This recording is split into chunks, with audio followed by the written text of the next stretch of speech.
Hi everyone, so today I am shooting two reviews, and the first one I am doing is Oud Aquilaria by Oman Luxury. This is the first review I'm doing on Oman Luxury. They're not widely available in the UK. The only place that you can buy Oman Luxury fragrances from in the UK is from Jovoy Mayfair. That's where this sample is from as well. You can of course buy Oman Luxury fragrances directly from their website too. So Oud Aquilaria, sorry, let me start from the beginning. So I tried Oman Luxury fragrances about 2 or 3 months ago when I first visited Jovoy Mayfair. I tried all of them and I'm going to tell you what was in my top 3. So Oud Aquilaria actually came at number 3. At number 2 it was Royal Incense, and at number 1 it was Kanja.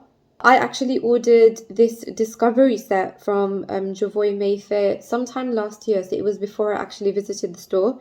And at that time I chose the Oud Aquilaria sample from Oman Luxury to be included in that gift set. I do want to get samples of Kanja and Royal Incense as well, because those two are incredible. And I might even buy a full bottle, but I'm actually waiting to join a perfume walk with Perfume Walks London, because they visit Jovoy Mayfair as well. And if you do visit with them, then there's a fat chance that you'll get a discount on the day. Yes, I am being a little bit cheeky, but obviously, you have to be, because they're very expensive fragrances. So just to mention Perfume Walks London, again, I have spoken about them previously in my videos and also on Instagram.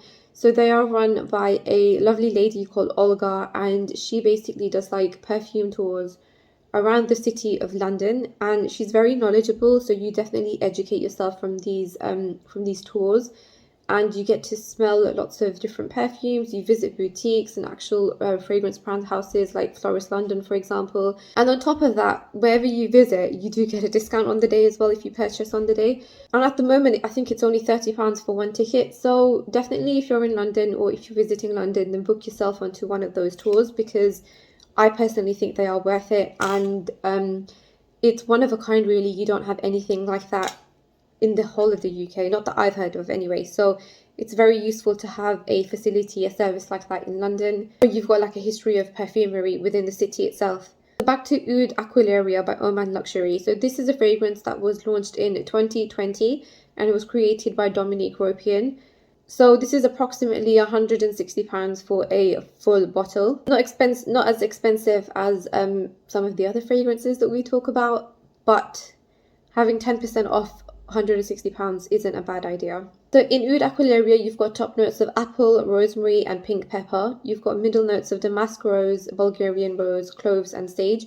And you've got base notes of oud, patchouli, amber and labdanum. But this is another fragrance which immediately projects, like you don't want to smell it right away, you want to let it settle first. I feel like I've smelled something similar previously, especially in my husband's collection, but this was like a long time ago, so I can't figure out which fragrance it was. A lot of fragrances that we like are somehow connected to a memory. And the other day, actually, someone asked me where did my interest in perfumery come from. So my interest in perfumery did, I'm going to say, escalate, because it did get a lot worse after I got married. And actually, I discovered my passion for fragrances after I got married.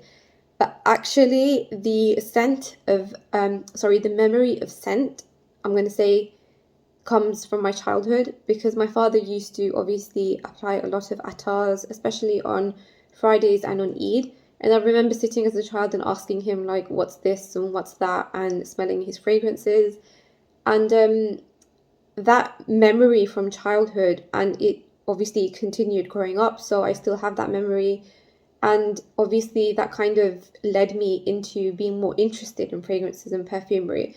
So yes, whilst my passion did come out after I got married, definitely my memory of scent comes from my childhood and the memory of my father. So anyway, back to the fragrance. So the opening of Oud Aquilaria is all about the rose, the pink pepper. It's beautiful and it blends with the apple and light hints of rosemary. It's actually mainly a rose and apple scent at first, and that combination is wonderful. It has some sparks of oud as well, which give it like that Middle Eastern touch. So the opening of this feels like something that you can wear every day and you won't annoy people. But as it develops, actually, it remains strong. And as it darkens up, actually, that strength basically means that it's not an everyday scent and you can't wear it every day, and you may possibly annoy a couple of people. So yes, this is a very strong fragrance. The projection is amazing, and that strength actually lasts almost until the end. It's very, very good in terms of strength, obviously, not in terms of like annoying people. So at first, like when I applied this, I thought, oh, rose and apple combination, that's so lovely, that's so delicate. You know, I can wear this. I'm not going to annoy anyone. I'm not going to attract too much attention. I'll just smell very delicate. And you know, I like something like that. I was actually finding this very comforting as well, and I thought that it was something that my kids would like too. So I was like, okay, yeah, you know, I can wear this. But it does change. So I'm going to get to that in a second. In terms of projection, it does project quite a lot, and that projection lasts for a long time as well. It's a very strong fragrance. It does fill up the room too. This is a unisex fragrance and a year-round scent, I'm going to say. And I think it kind of makes it more versatile because the opening is quite different to the dry down. So for the first 2 hours, you get the rose, the apple, the oud combination, with the oud coming out more as the time goes by. Labdanum also starts to come out after 30 minutes of first spraying. And you know, in this fragrance, it's where I realized that, you know, I always say, oh, this smells like a typical Middle Eastern fragrance. You know, you'll smell this everywhere in Dubai. It's actually labdanum that makes me feel like that. So that warm, musky, slightly sweet scent that you get from labdanum is what makes me feel like it's a typical Middle Eastern scent. And I didn't realize that all this time until I analyzed this fragrance. So I actually smelled labdanum growing up a lot as a child. I remember labdanum being in the attars that my father used to use, and smelling this in Dubai like 25 years ago. It used to be a scent that was everywhere. So the labdanum was like a very common scent in Dubai, and you would smell it everywhere you go. Obviously now it's not like that because you've got so many different fragrance notes, fragrances, fragrance types, etc. So everywhere you go you get like that oudiness, but it's very different still. But like 25-30 years ago, when I was a small child, I remember clearly labdanum being a very popular note in the Middle East. So I'm glad I can finally recognize what I mean by this is a typical Middle Eastern fragrance. For me, in my opinion, from my experience, from my memories, it's labdanum which sparks that typical Middle Eastern fragrance in my mind. It's also that mix of rose, and that's also why I probably like rose as a note so much, because in my brain it's associated with my childhood, with my memories growing up, etc. Like obviously, as I said at the start, a lot of fragrances spark like memories in our minds, and that's why we tend to like them a lot more. So after 2 hours, the labdanum starts to go down, and that sweet musky scent is less, but the scent becomes slightly darker, with the patchouli more detectable, and the cloves and the sage along with the oud, and the labdanum is still somewhere in the background, and you do get light hints of musk with the patchouli as well. So it is a fragrance that kind of starts to darken up, and the strength doesn't go down, so it remains quite thick. So if you can imagine like a very strong fragrance which is darkening up, it can be a bit too strong for some people. Approximately 4 hours later, the scent becomes more about the patchouli with some oud and ambery vibes, and very light hints of the labdanum kind of linger, but it's still very much a darker scent. Overall, the fragrance lasted about 10 to 12 hours on my skin, and it projected for most of that time.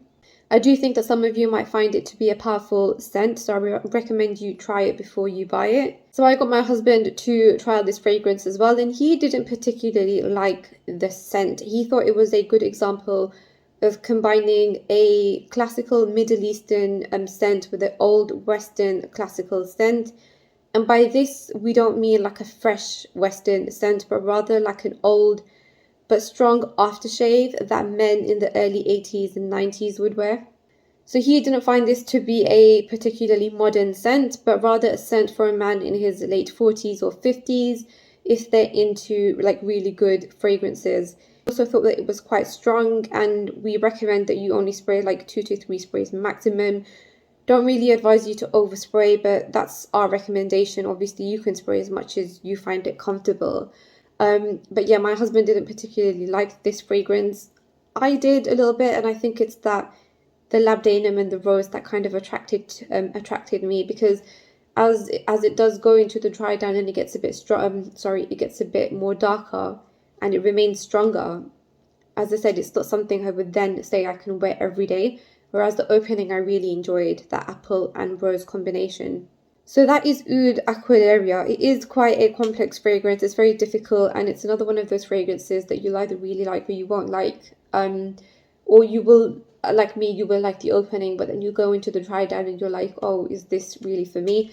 I don't particularly hate the dry down. I think it's okay.